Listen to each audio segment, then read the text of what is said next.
How's it going, everybody? Welcome back to another episode of Infinite Sports. I'm your host, Kenneth Grunfelder, joined by my co host, Ben Upson, once again, 2 weeks in a row. Look at that.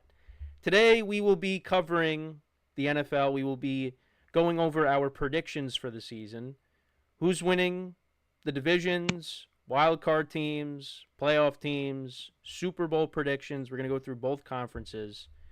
Ben, how are we doing on this Wednesday on opening night eve, as the first game is tomorrow night? Kenny, so excited. It's great when the NFL is back. Like, this is like the next best thing to Christmas morning as a kid because you just know that you're going to get 272 games of pure entertainment coming up all fall on, and that's what the Well, I would NFL is. So, subtract some of those games because we're going to see some bad football too at times, but I know what you were getting well, at. I mean, I live for Saints Panthers. I don't know about you. Oh, man. Have fun with that. Anyways, so yes, we are going to go through both conferences. We're going to give you our division winners, our wild card teams, and then we will have our Super Bowl predictions at the very end. So I guess we will start off with the NFC. So I think we'll go division by division and not do what all of our teams are at once. But we'll start off with the division that the Giants play in, and that's the NFC East. I feel like this is going to be the easiest one. For me, it's the Philadelphia Eagles. I mean, I don't think there's really anything else to say. Defending champs, they are still clearly the best team in this division. Dallas got worse, which we'll talk about in a little bit. I still think Washington has some things to do before they can catch up to the Eagles, although, they did beat the Eagles last year in the regular season, played them in the championship game, but the Eagles just were the better team, and a bunch of turnovers and things like that. They ended up getting blown out. Washington. They couldn't stop Saquon Barkley at all in any of the games that they played against the Eagles last year. But yeah, the Eagles, they still have the best defense. They have the best offense, loads of talent. Saquon's going to have a big year. Their receivers are a little banged up, but when they play, they will play, and they're going to have good years. Jalen Hurts is going to continue to play well. The offensive line, although they're going to be missing one of their guards, Landon Dickerson. I know he's going to be out with an injury, but I think he's going to be back at some point this year. I mean, this team is just loaded from top to bottom, and yeah, I don't think there's really anything else to say. Even though I did say a lot there, but yeah, I think they're the clear-cut favorite, and I think they're going to run it back. And quick thing though, we have not had a repeat division champion in this division, so that is something to keep in mind. But I think that's when this ends. The Eagles just have too much talent. They're the better team here. They're the best team here. So I'm going with the Eagles. Yeah, I mean, I think this is one of the most obvious picks on the board for a division winner this year. I just can't see anybody else challenging them. I mean, while Jane Daniels and the Commanders have obviously very high hopes to replicate the season that they had last year, I just don't think that's going to exactly happen again. Um, so a lot of pressures on them to live up to the hype once again. And the Eagles just have so much talent. Like you said, I mean, they're the defending champs, and Nick Sirianni, I mean, as much as I think the guy can be a prick sometimes, I think he actually is a good NFL coach, and he's molded this team into, being one of the best in the NFL, and they likely will be again this year. The interesting thing is that the Eagles have said that for banner night against the Cowboys on Thursday, tomorrow, they're not going to be out there for the ceremony. I did see that. Yeah, Sirianni said they're going to be in the locker room preparing for the Cowboys. So, I mean, I guess credit that mindset. It's like put it in the past and move on. But I don't know. I still feel like you'd want to celebrate your banner, but whatever. That's not for me to decide. But yeah, a lot of talent back on this Eagles roster, and they're going to do well. They should take this NFC East, I think, fairly handily this year. Yeah, it's again Dallas got worse. Do you want to have the? I know I went over it the other day, but what are your thoughts on the Micah Parsons trade? It's an interesting situation. It really is. I mean, first of all, like when you look at it on the grand scope of things, like so the Packers got Micah, and then the Cowboys got, wasn't it Kenny Clark and a Yeah, draft pick? yeah, 2 first-round picks and Two Kenny draft, Clark. two first rounds, right? Jerry Jones wants to So stop the run. yeah, like I mean, overall, I think obviously Green Bay won this deal. I mean, I don't think it's a lopsided deal, but But Green we got Bay to see what definitely those should be. picks turn into. Well, correct. I think That's that's the main what's thing. really Then you could really make a factor. fair Like, assessment on that. yeah, like I mean, for Dallas, like Kenny Clark is a great addition to that defense. Like, I don't think it's really, I don't think it was a bad trade, but it definitely wasn't ideal. Let's just say that. Uh, I mean, I'm a little bit surprised. Like, I figured that Jerry Jones was going to get back there in the room with Micah and, really hash this out and give him that big contract that he was looking for. I mean, we've seen it in the past that, a lot of NFL owners usually cave in the end to the money and they dish it out to their players. But clearly, Jerry Jones and the Cowboys didn't want to pull the trigger on this. And we'll see how it goes for them. I mean, this is terrible for the city of Dallas, losing Luka Doncic on the Dallas Mavericks and losing Micah Parsons literally 8 months later. It's just crazy. Like, I mean, talk about bad luck for that sports city. But I mean, this is a move that's going to take the Packers potentially to an NFC North Division title, potentially to an NFC championship, and maybe potentially, dare I say it, a Super Bowl? Maybe.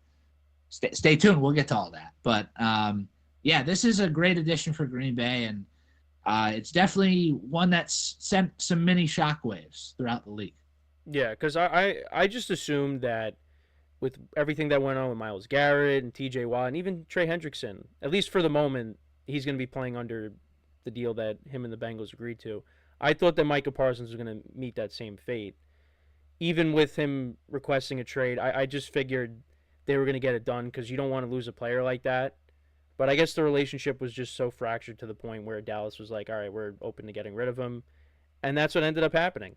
And they traded him to a team that has owned them in the playoffs for the last several years, going back all the way to when Des Bryant dropped it in the divisional round against the Packers. So I thought that was interesting. And Jerry Jones admitted to the game they lost to the Packers against Jordan Love, where the Packers put up 48 points, that he was, upset. He was crying about the loss there. So, it is what it is at this point. But I even said this too. Many people say that Jerry waited too long. Like, as soon as you get into these negotiations, you should have got these deals done because then you wouldn't have had to pay Dak his deal. All right, you could have maybe got him at a bit of a discount before the market reset because Dak's making $60 million. Dak's not a $60 million quarterback. Dak is not a top 5 quarterback in the NFL. And CeeDee Lamb's different. I think CeeDee Lamb, is one of the top receivers in the NFL, so he deserves his money. And not to say Dak doesn't deserve to get paid, but Dak doesn't deserve to be the highest paid quarterback in the NFL. And he has 2 playoff wins. And this is now what, his 10th season already? And you only have 2 playoff wins? So, and then with Micah Parsons, I mean, he is one of the best edge rushers in the league, so he deserves to get paid as well. But again, you could have got him at a bit of a discount, prior to T.J. Watt and Myles Garrett getting paid. But you waited, but now it doesn't matter because now he's not on the team. Now he's the Packers' problem. But he's going to really help out that Packers team. With the young pass rushers they got to go along with that defense. That was something they struggled with last year, is rushing the passer. So, it's definitely going to pay off. But I know he's dealing with a bit of a back issue, so that's something to keep an eye on as we move forward. So now, I guess speaking of the Packers, let's go to the NFC North. All right. I'll give you the floor. Who do you have winning this division? It's really tough to predict what this division's going to look like. I mean, you could really make a case for each team. You really could, between the Lions and what Dan Campbell's going to put out there this year. The Packers, obviously, the hype around Micah Parsons now. What can Jordan Love do? The Bears, new look, team with Caleb Williams and Roma Dunze, and this is really a big breakout year for Caleb Williams. It's one of his prove it type of seasons, and yeah, now the Vikings with JJ McCarthy finally at the helm. We're really about to see what he's capable of as an NFL quarterback, which we were unfortunately robbed of last season. So, I mean, every team in this division's on a completely different, path right now. It's going to be, I think, the most competitive division in the NFL this year. But, I don't know why. I think my heart still lies with Detroit. I think the Lions really, proved something last year. And I believe that Dan Campbell is, one of the best coaches in the league. We've talked about it before, Kenny, about, coaches that build, a culture and a belief in a system. And I think that's what Dan Campbell does the best, with the Lions. And just the overall, year-to-year improvement that we saw, out of Campbell and, the Lions bouncing back from a tough loss to the 49ers in the NFC Championship game 2 years ago, to responding and winning the NFC North, beating the Vikings in a huge primetime spot last season, to win the division, and unfortunately getting really banged up by the Commanders in the playoffs. But there was no punts Lions, in that game, which is incredible for a playoff game. But once again, it's all back to that talent discussion, and the Lions have a bunch of talent on this roster. I mean, not to say that the other teams in the NFC North don't, but I think the Lions are going to be right back in this discussion come the end of the year. And I feel like the whole experience factor too, about how, they've been down this road before already. They've still brought back a lot of that roster, and I think that they're in a really good position to win this division again. It's not going to be easy. There's a lot of good games on this schedule, and the Micah Parsons trade now makes the Lions-Packers Thanksgiving Day battle that much more enticing, which is, by the way, one of the most elite slates we've ever seen for a holiday in the NFL between that Chiefs, Cowboys, and Bengals, Ravens. I mean, what could be a better triple header? But yeah, I think I'm going to side with the Lions here, but it's a really wide open division. I'll just put that out there. Like, I could see the Packers or even the Bears winning this division this year. I could. I don't know about the Vikings, but definitely a lot of contenders in this corner of the NFC this year. So we are different here.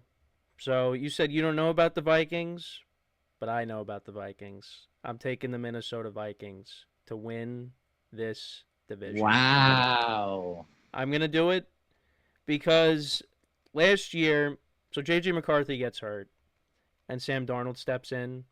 Now, we didn't really know what to expect out of Sam Darnold, but Sam Darnold went out there and had a career year, ends up getting paid, going to the Seahawks. It's really a credit to Kevin O'Connell and this coaching staff and what they're able to do, that you can really put in any quarterback like Sam Darnold. I mean, even go back to a couple years ago. I know it didn't last very long, but even Josh Dobbs was succeeding in that system too. I just think with this team, they are just loaded from top to bottom. They improved on the defensive line and especially on the offensive line, because the offensive line just got overwhelmed in the last two games between the Lions in the regular season finale and in the opening round of the playoffs against the Rams. I mean, they were just overwhelmed. I mean, Sam Darnold also didn't do himself any favors, but he just was not getting the protection that he needed in those games. And the Vikings went out and they upgraded on the interior. And I just think, like I said, from top to bottom, the defense is very good. Brian Flores has done really well coaching up that defense. I think it's going to be, a defense to be reckoned with this season again. And I know we have not seen J.J. McCarthy play a snap in a meaningful NFL game yet. But I just think when you look at the talent around him, I know Jordan Addison is suspended for the first few games, but they just traded for Adam Thielen. I know Adam Thielen's 35 years old, but he's still got gas left in the tank. You got him. He's still Yeah, consistent. you got T.J. Hawkinson for the whole year now, coming back from the ACL injury from a couple years ago, and you have the best receiver in the NFL, arguably, in Justin Jefferson. And on top of that, you traded for Jordan Mason, traded a fourth-round pick. You get him from the 49ers, and he was leading the league in rushing before he got hurt. And you pair him up with Aaron Jones. That is going to be very important, having that running back duo behind, essentially a guy that's coming in. This is his rookie season. So I just think they have so much around him. You got Kevin O'Connell there. I just think this team, right now on paper, is the best. It's going to come down to how J.J. McCarthy plays. So, if he ends up not playing well, then, this isn't gonna work. They did bring in Carson Wentz, so they could go to him, if they want. But I'm just saying that, but as a joke. But yeah, it is a bit of a gamble, but I just think the Vikings have the best roster in this division, and I think with the Lions, I think will still be a very good team. I still have them making the playoffs, but I think between losing your two coordinators, Aaron Glenn and Ben Johnson, I think also with the fact that Frank Ragnow is retired, their center, I think that's going to take a huge hit. And Jared Goff needs to be protected. If he doesn't have protection, then he crumbles. So I think that's going to be an issue. We'll see how Aiden Hutchinson is coming back from his horrific leg injury that he suffered earlier in the year last year against the Cowboys. But yeah, I just think the pieces that they've lost, I think are going to make a difference. But again, I think the Lions are still going to be a very good team, but I'm going to put the Vikings ahead of them. I'm going to say they win the NFC North. Wow, I like it, Kenny. You got to go bold sometimes with these picks. I don't mind it. I don't mind that at all. And I'm going to say this. I don't think that's the boldest thing I have. I still got one more. No. Oh no! Gotta save it though. Gotta save it for the night for the other conference for the. On a mission. He's on a mission. All right, so you got the Lions. I got the Vikings. Okay, so now let's go to the NFC South. I don't know if we're gonna be different here, but I'll start. I'm gonna pick the Tampa Bay Buccaneers to win this division once again. It's been their division since Brady got there, and there was the transfer of power from Brady to Baker to Tampa Bay, and I think that's just going to continue. I do worry about the Bucs defense. Their offense is one of the best in the league, and they got better. They drafted Emeka Egbuka from Ohio State, and they're really going to need him because Chris Godwin's out, and now Jalen McMillan is going to be out for the first 4 games of the season. So they're going to need Egbuka to step up behind Mike Evans. And Baker Mayfield has been talking him up. Mike Evans has been talking him up. So, yeah, he could be the real deal. And Mike Evans is still doing it. Has not had a season where he hasn't had 1,000 yards. Very close to not happening last year, but they were able to get it the final game of the season despite him missing like 4 or 5 games with the hamstring injury. They got Bucky Irving going into year 2. He was very good for them last year running the football. That just adds another dimension to this offense. And Baker Mayfield, I mean, this is his home. And, he's played really well these first couple of seasons in Tampa. Could be getting another contract there. Really happy for him that he was able to find another home after what transpired over in Cleveland. Then he goes to Carolina. Then he's with the Rams. He had a cup of coffee with the Rams. Now he has found his permanent home in Tampa.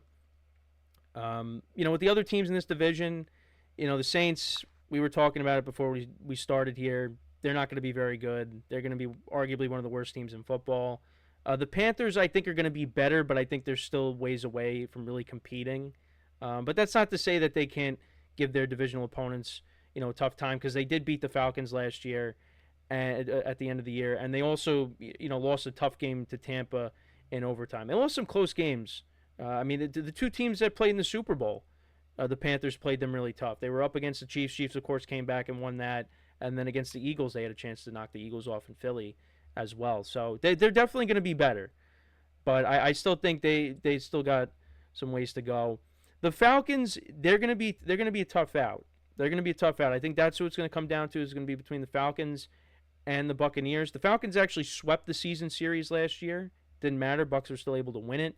Now, of course, you got Michael Penix coming in. It's going to be his first full year starting, and I think they're gonna be tough. And they actually do play each other the first week of the season, so in Atlanta. So we'll see how that game goes. But I'm still gonna go with Tampa. I think it's their division to lose. So that's my pick for the NFC South. Yep, I'm right with you. I think Tampa Bay is the best team in this division. Um, not by as wide of a margin as I think the Eagles will be in the East this year, but they have one of the most exciting rosters. I mean, you mentioned it specifically with Emeka Ibuka. Like, Ibuka was fantastic at Ohio State. I mean, I watch a good chunk of college football, and he's been on my radar as somebody that could really be primed for the NFL. And I'm really excited to see what he proves in that wide receiving core this season for the Bucks. I mean, when they're fully healthy, I mean, you get Godwin, Evans, McMillan, and Ibuka all together. To me, that is one of the scariest, groups in the entire NFL. Like this core has a lot to really fall back on, and I think the Bucks have a lot of depth and a lot of versatility when it comes to what they have on their roster this season. I mean, like you said, the Falcons I think will be their challenger this year because the Saints aren't going to be anywhere near the top of anything, and the Panthers. Well, maybe as the number one pick. Well, that's right. That's about it. They'll be at the top of the draft board, but everything else they will be close to dead last. So I mean, and it's I don't know. Like, I just think that this is a good opportunity for Tampa Bay this season, especially and with week one, like you said, the Falcons. This will be the litmus test. Like, we'll see, where this team is truly going to be at, and whatnot. But yeah, I mean, ever since Tom Brady went there, the Bucks have been the best team in that division. It's just funny how that works. Wherever Tom Brady goes, usually success follows. Well, we'll see what happens now with the Raiders. Who knows? Who knows what's going to happen with the Raiders? I mean, I'm excited to see how Ashton Genty does, this year out there. But yeah, I guess the Tom Brady effect is a real thing. But this is a really good football team, I think, this year. And I think double-digit wins will certainly be in the cards for the Tampa Bay Buccaneers. All right. So now we're going to go to our wild card teams. So would you? Well, wait a minute. Wait. Wait a minute. Oh wait, we forgot the West. Sorry. We skipped over the NFC West. Sorry, everybody. So I don't have any wild card teams coming out of that division. So with the NFC West, would you like to start? Sure, I will. My pick's going to be the San Francisco 49ers. Okay. I don't know why, but I just think that this is going to be a big-time bounce-back season. I believe it. I'm buying in again. It was tough to pick them over the Rams because I think the Rams are going to be the second-place team in this division and a wild-card team. Spoiler, that's going to be one of my wild-card teams. I just cannot envision the 49ers having a 6-11 season again. And I mean, obviously everybody hopefully will be fully healthy this year and they can actually, make a good run. But I don't know, like Kyle Shanahan, is it fair to say that he's going into the season with a little bit of heat underneath him on that hot seat? I think that's fair to say. I think he's got a little bit of that going on. So I think he's facing the pressure. Obviously, Brock Purdy facing the pressure now after, on the heels of that big contract, of course, that he's got now. And, you have Christian McCaffrey. If Christian McCaffrey is healthy, he is still one of the top 5, maybe even the top 3 running backs in all the NFL. And that, the 49ers, to me, have always been a fun and exciting team to watch. And it definitely still haunts them that they came up just a bit short 2 years ago against the Chiefs in the Super Bowl. And then the Super Bowl hangover hit them hard last year, and didn't really work out. But this is another intriguing division. The NFC has a lot of, I think, open. It's going to be very open this year in the NFC. Let's just say that across the board. Like, there are a bunch of different teams, who are either going to overperform or underperform that, we don't really know right now, just because we're going into the season and we're almost flying blind with what to expect and things like that. But I'm going to go back to the 49ers here just because I think, Brock Purdy, Christian McCaffrey, George Kittle, Core's back at it again. Obviously, no more Deebo Samuel, but which will be a loss. But I'm going to go back to old reliable here, and I think the Shanahan offensive schemes and everything gets back to life this year out in the Bay Area. Yeah, so I like everything you said. I do like the 49ers team. I do like the structure, the players on the team. I really wanted to see these guys win a ring, and they had a couple of opportunities to do that, but they unfortunately would lose to the same team, Kansas City Chiefs. With that being said, though, I'm still going to go with the Rams. There is a bit of a gamble, though, because of Stafford and, the back issue. Don't know. I mean, he's practicing. He's going to play, but, if he takes one hit in the wrong spot, then that's going to completely derail their season. But I'm taking the Rams to win this division. Their defense, with no Aaron Donald, vastly improved throughout the season with the young players on the defensive line. Got better and better, and they really had the Eagles on the ropes. I mean, they came very close to knocking them off in the divisional round. So sorry, everybody. I had to edit this out, but my smoke alarm started going off.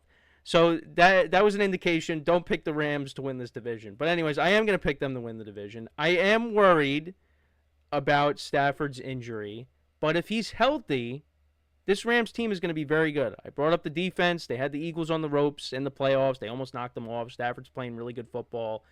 They didn't trade Cooper Kupp, but they essentially traded Cooper Kupp, and they acquired Devontae Adams, which I think is an upgrade over this current version of Cooper Kupp. I think Devontae Adams still has some juice left in the tank.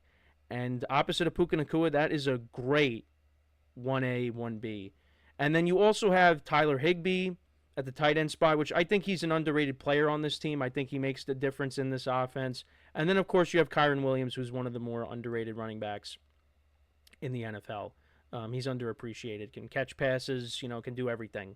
So, I mean, the offensive line dealt with a lot of injuries last year. I mean, they dealt with a lot of injuries in general. Puka Nacua and Cooper Kupp both got hurt the first couple games of the season. The offensive line got ravaged with injuries. But it didn't matter. Rams were still able to turn it around and make it in. And they got one of the best head coaches in the NFL in Sean McVay. I'm taking the Rams to win this division. I mean, if Stafford gets hurt, then you got to put in Jimmy Garoppolo, which, hey, Garoppolo's played in the Super Bowl, and it's kind of funny how him and Devontae Adams are now on the same team after, being with the Raiders and how that relationship worked there. But if Stafford plays, and Stafford has played through injuries, he's one of the toughest quarterbacks in the NFL. So, I'm still going to take the risk, take the Rams, but if Stafford gets hurt, it could really hurt their season. Yeah, I mean, like I said again, I think this division is pretty open.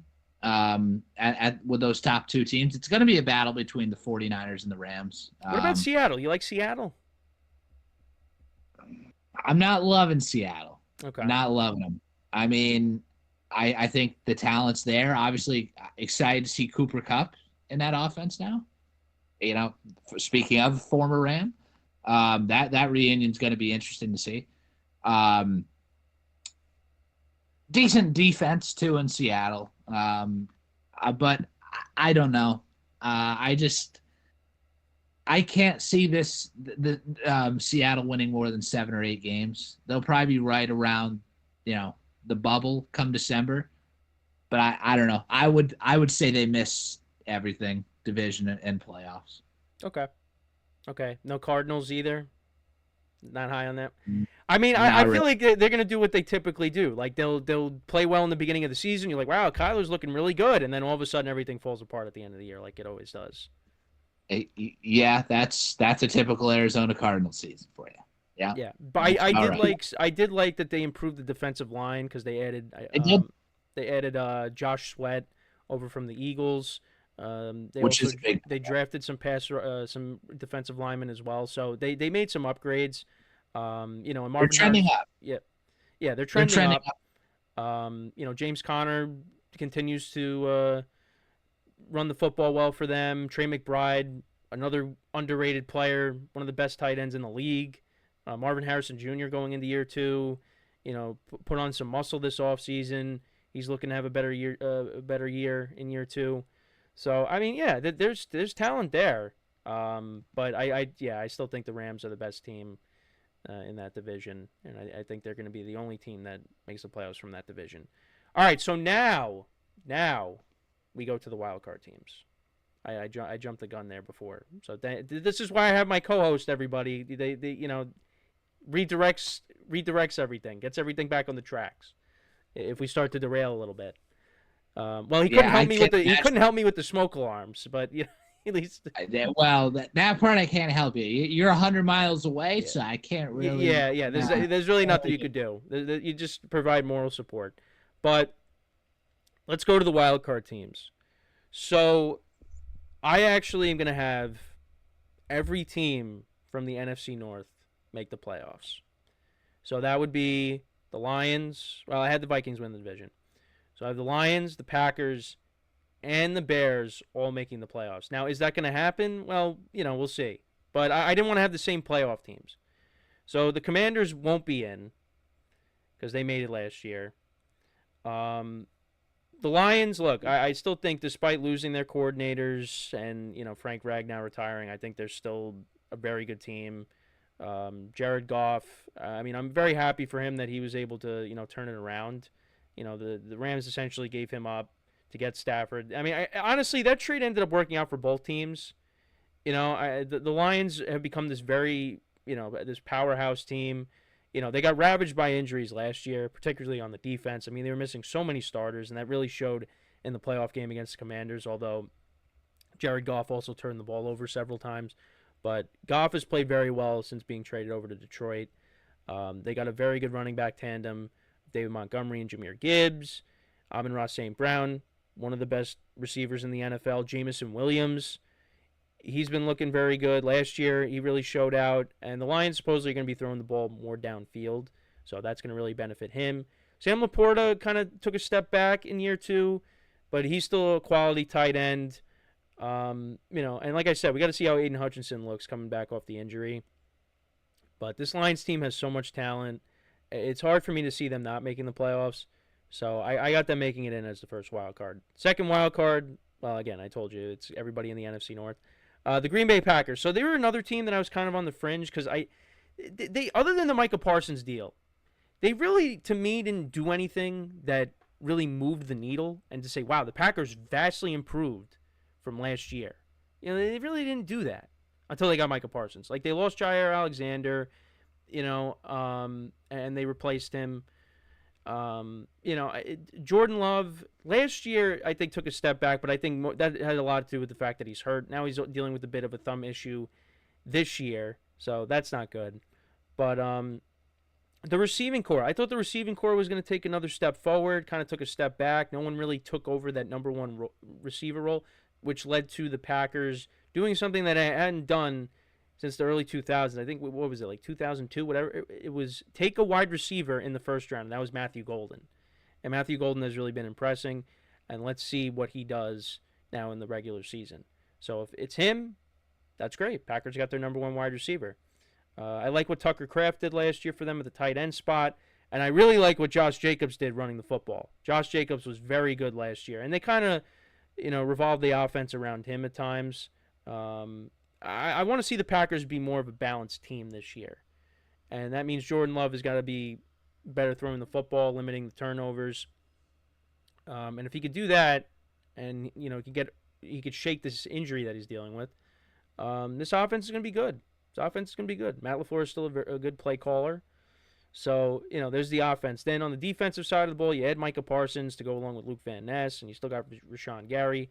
A little worried about the secondary, losing Jair Alexander, even though he didn't play that much last year. I mean, they got Bo Melton, who was a receiver. Was trying out a corner. But Xavier McKinney, I mean, what a year he had. I wish the Giants still had him, but Giants let him walk. He had a very good year. It seemed like he had an interception every single game.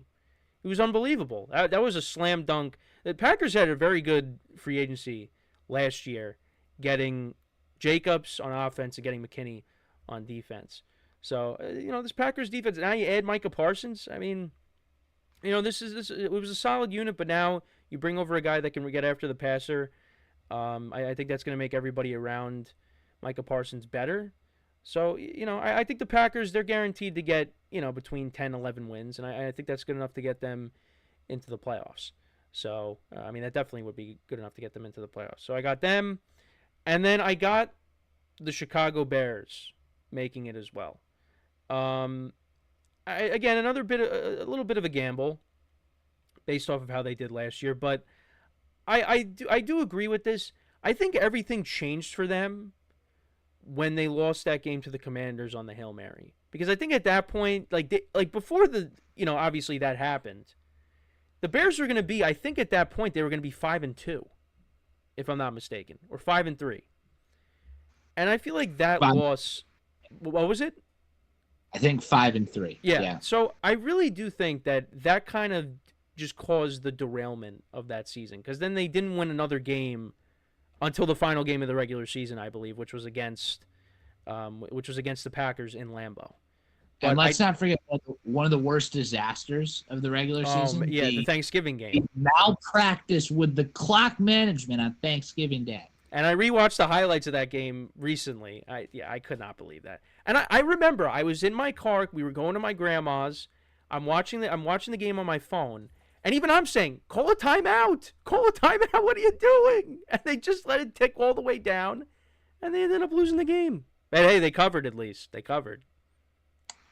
They did. That's all I really care about, was they covered the 10.5 for the spread pool, which will be coming back as well. But that was horrible. And then they got blown out by the 49ers, and it's just, Caleb Williams was the most sacked quarterback in the league. I think he did 67 sacks last year. I mean, that is just, I'm surprised he made it out. Seriously. And he took some vicious hits in that Thanksgiving game too. I don't know if you remember when he was going towards the sideline and he got hit and his legs got caught underneath him. I don't know if you remember that. Oh, yeah.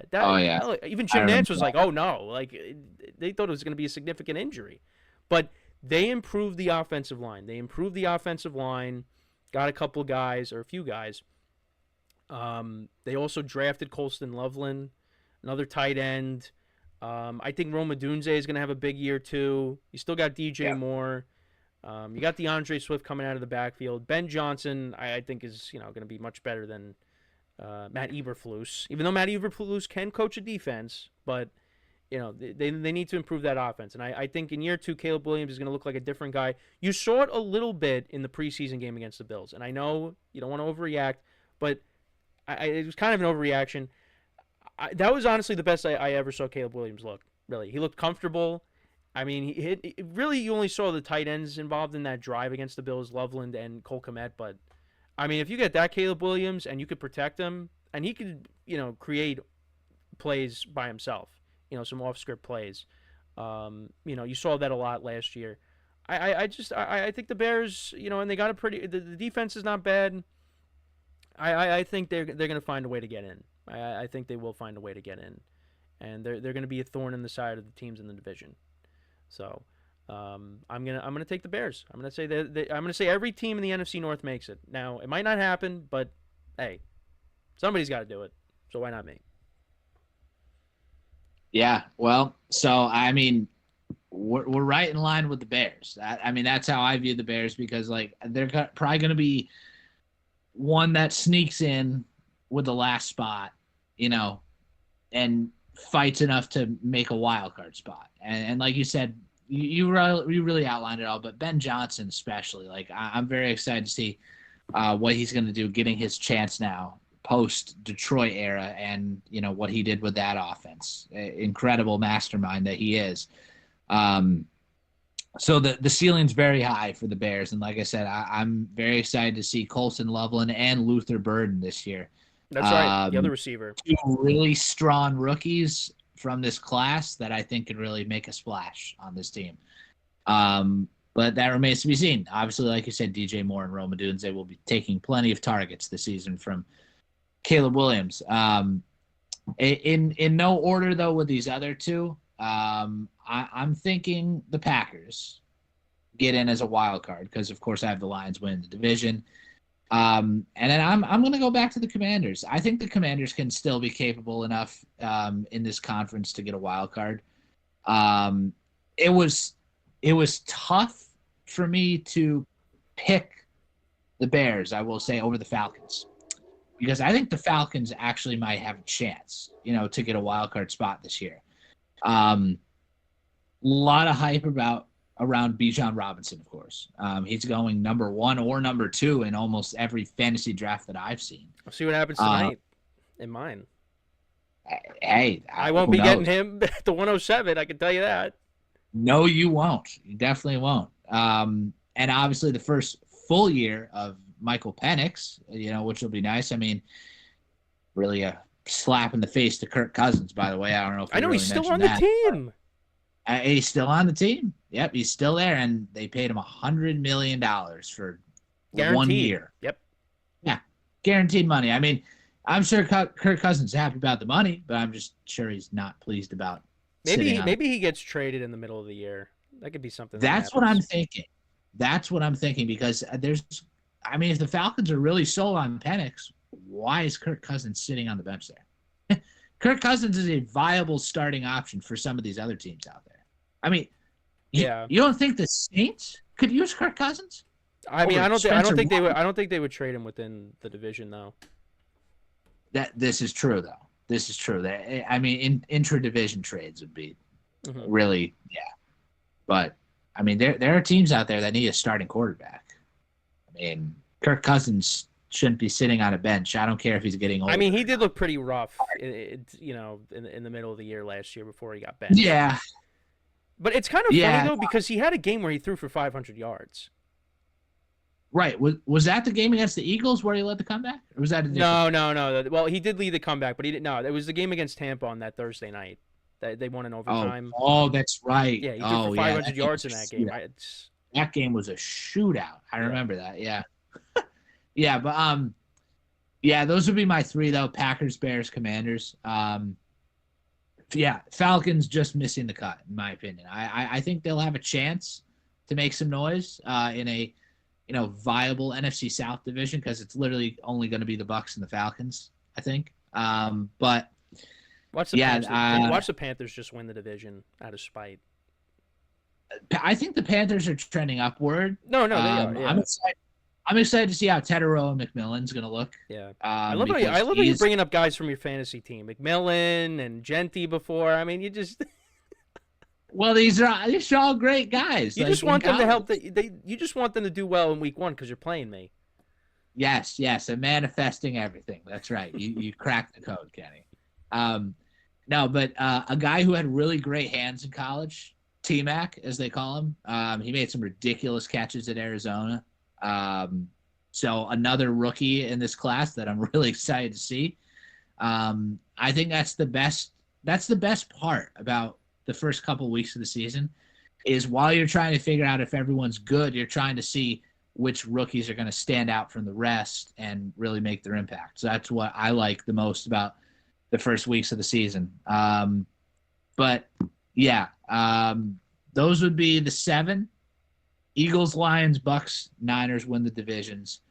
Packers, Commanders, Bears in the wild card. Okay. No order. but those would be the 7. Yeah, so I got Eagles, Vikings, Bucks, the Rams, and then I have Lions, Packers, Bears. I All NFC North. I like that you're going bold. I have a lot of the favorites, and that's not a good sign. Well, who knows? not a I mean, good people see this or hear this and they go, "Oh, this guy's taking the Vikings to win the division." What? With the guy that's never played in the NFL yet? Come on.